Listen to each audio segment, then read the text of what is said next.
It's TK Friday and welcome back to the Joy of Editing. Today we're diving into a full start to finish edit of this incredible scene from the Dolomites.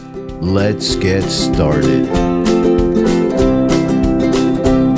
Hello everyone and welcome back to the Joy of Editing with Dave Kelly. Thank you for joining me again today on TK Friday. Today I'll be doing a full edit of this beautiful image by Jozef Michiels, and I'm probably pronouncing your name wrong, so please forgive me for that. Now, you can download this image and the PDF notes and give this edit a try. It's a great way of learning how to use the TK9 plugin for Photoshop.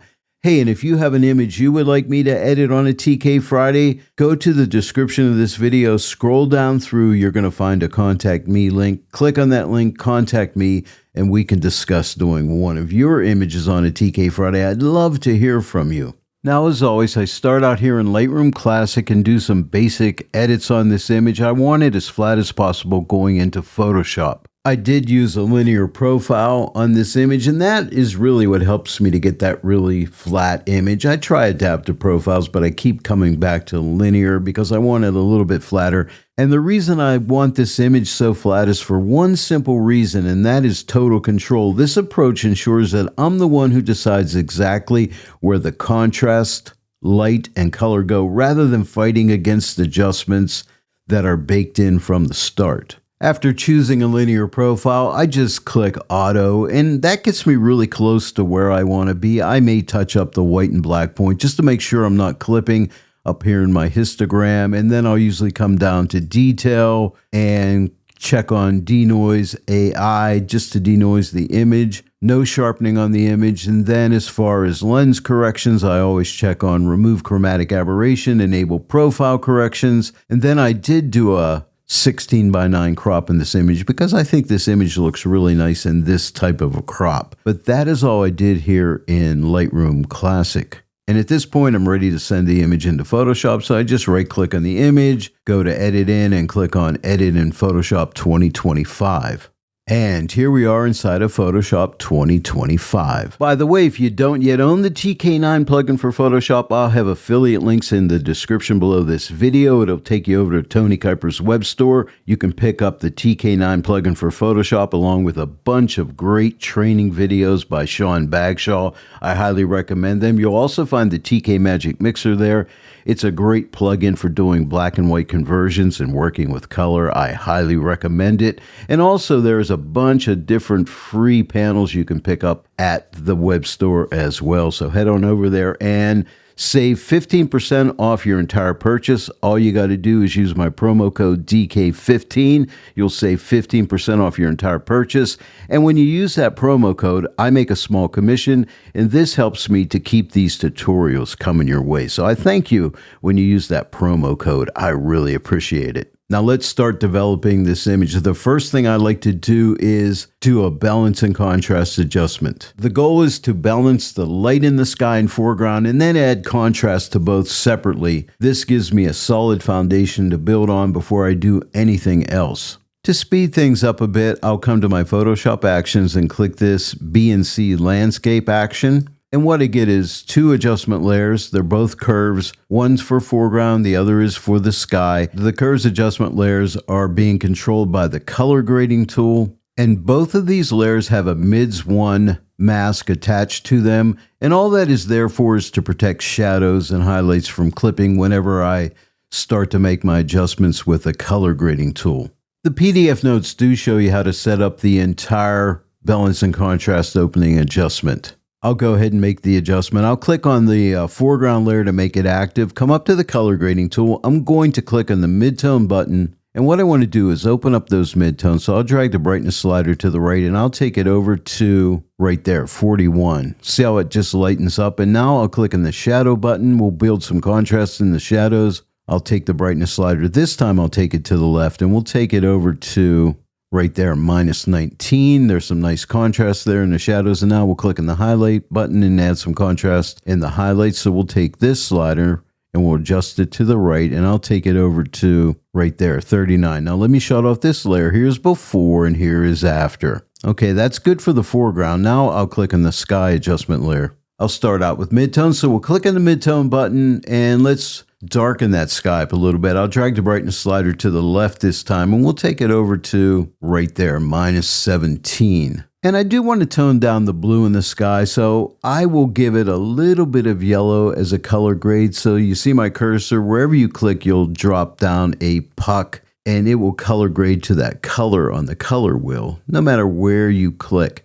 So I'm going to click like right here. And now that just takes the edge off the blue a bit, and I like that better. Now let's click on the shadow button. And now let's darken up the shadows a bit. I'll take the brightness slider, we'll start to drag it to the left, and we'll take it over to right there, -41. See how it's adding some nice drama into the sky? Now let's click on the highlight button and open up those highlights. We'll drag the brightness slider to the right, over to right there, 32. Now let me shut off the sky layer. Here's before and here's after. And now if we click this button on the Converse CX panel, we can see the overall before. Here's the overall before and here's the after. And now at this point, I'd like to stop and look at the image and really think and study and figure out what does it need next.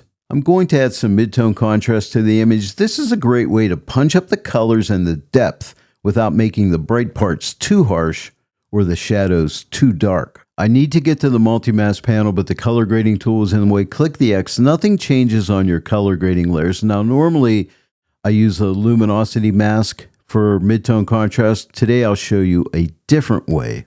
Click this button on the multi-mask panel. This gives you a curves adjustment layer. Then click on this button right here. This is for Edit Blend Diff, and we want midtones, so I'll start out with midtones 1. I'll click it. Nothing changes so far, but watch. Come to the Properties panel, see where it says Preset, click this. It's a drop down, and you're going to find a bunch of different contrast curves in here. And I tried them all, but I ended up liking medium contrast the best. Now look at the image when I click on medium contrast. You see that beautiful mid-tone contrast come up? Now, we're on midtones 1, but you could sample out midtones 2. It's a little stronger effect. And then midtones 3, it's the strongest. And I ended up deciding on midtones 2. And now what I like to do is come to the layer opacity and take the opacity slider, drag it the whole way off, and then just build it up slowly and stop where I think it looks really nice. And I think it looks nice right here at 80%. So this lets you fine tune it. Now let me shut off this layer. Here is before and here is after. Beautiful mid-tone contrast.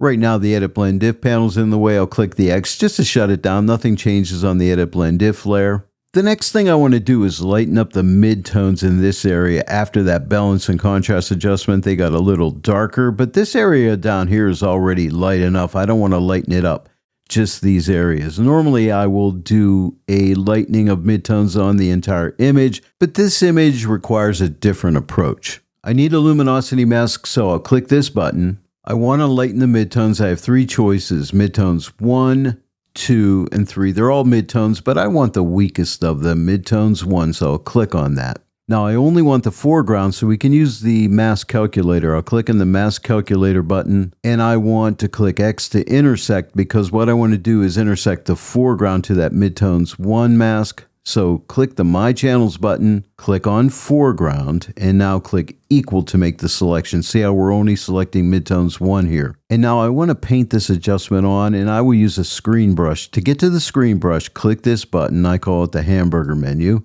Click on screen brush, and you'll get this warning, no pixels more than 50% selected. No big deal, just click OK. And now you can see by the selection indicator, I have a selection. We can't see it because it's hidden by the TK9 plugin. I'm painting with a white brush, so I'm going to make my brush bigger and make sure you have a nice soft edge on there. And we want like 50% opacity.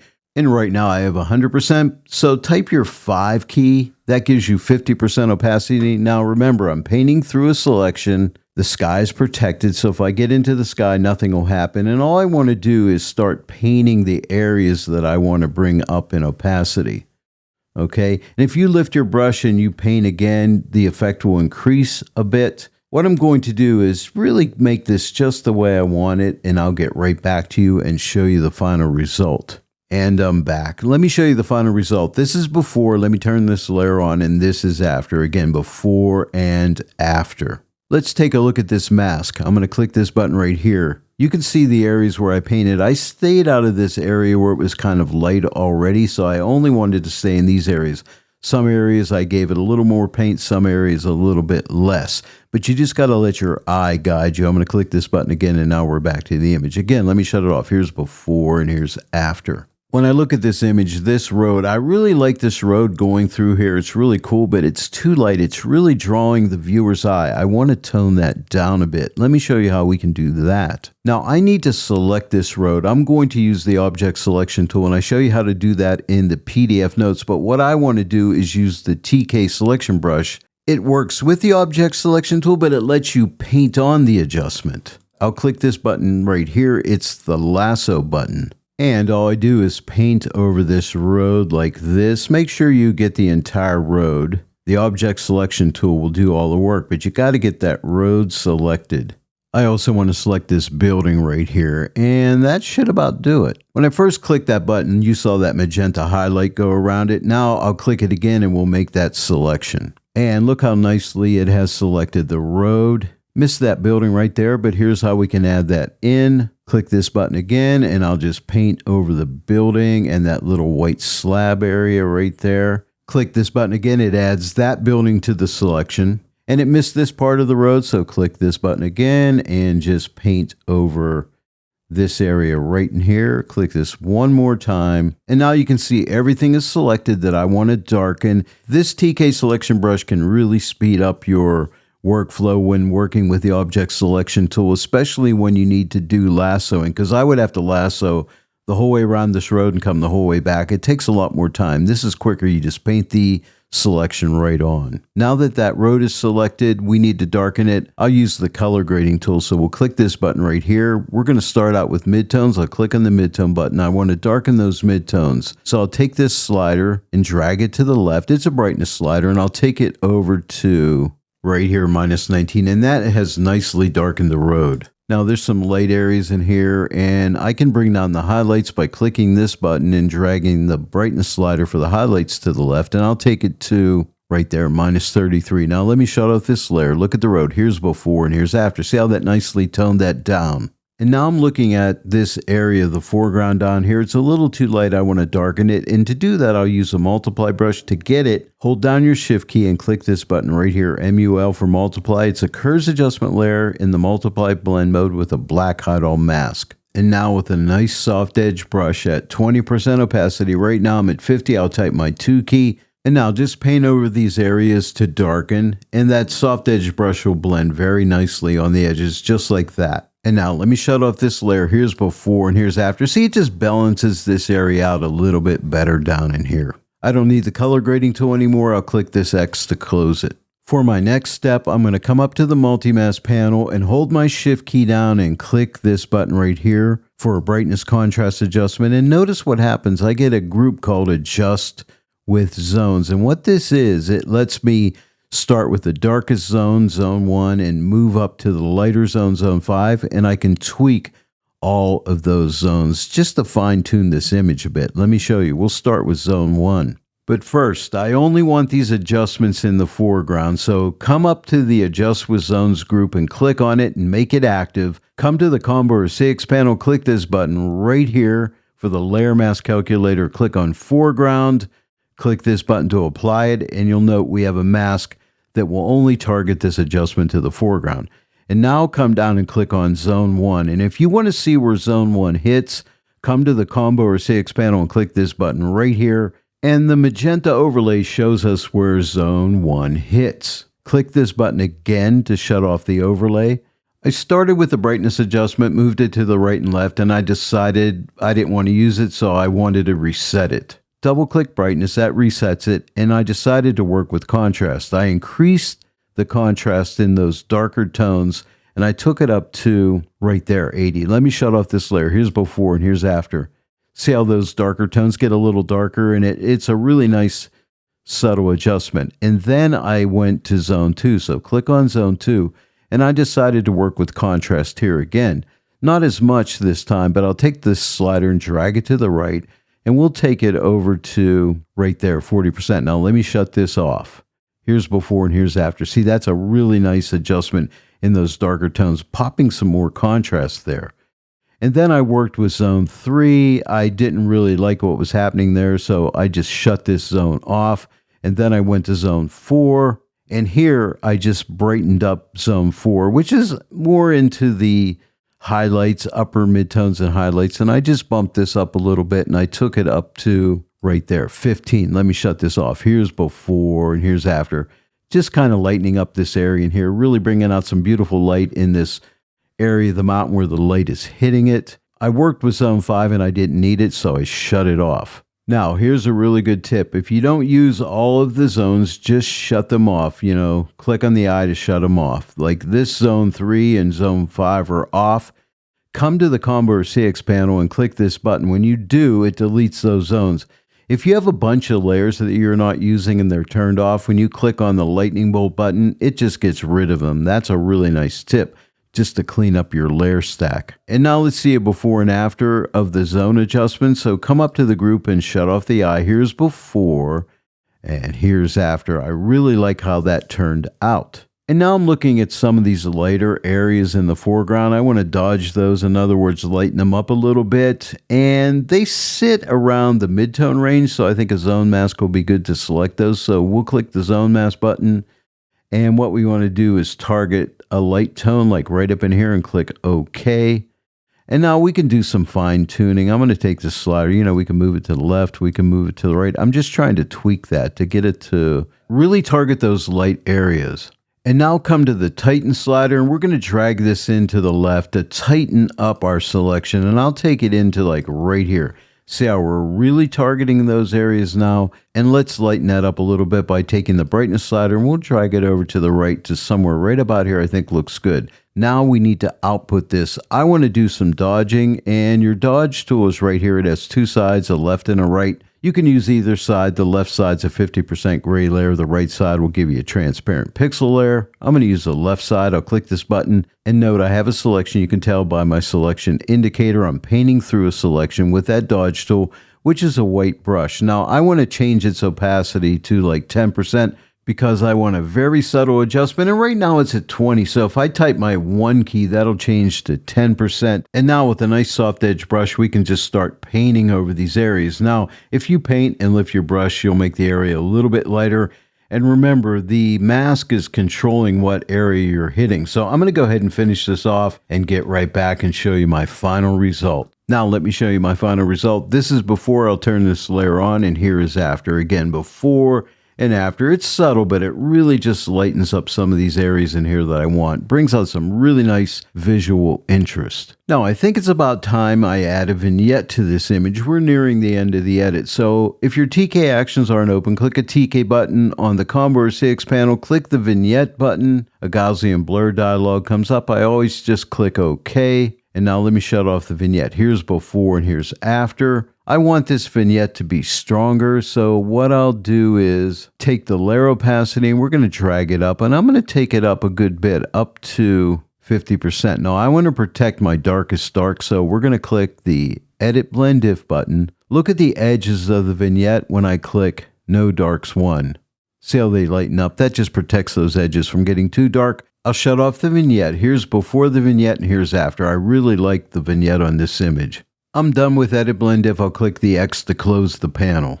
And now I'm looking into the foreground. I like to bring up the yellows a little bit, just the weaker yellows. And to do that, I'll use a saturation vibrance mask to target those. We'll click this button on the multi-mask panel, and we want to check vibrance out. Vibrance 1, too broad, 2. See how it narrows down, 3, 4, and 5. I just really want to target the really weak yellow tones. And we're going to output this to a hue saturation adjustment layer.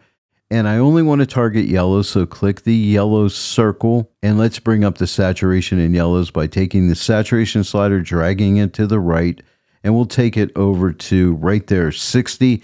Now it's too light, so let's darken it up a bit. Let's take the lightness slider and drag it to the left. We'll take it back to right there, -10. Let me shut off this layer. Here's before.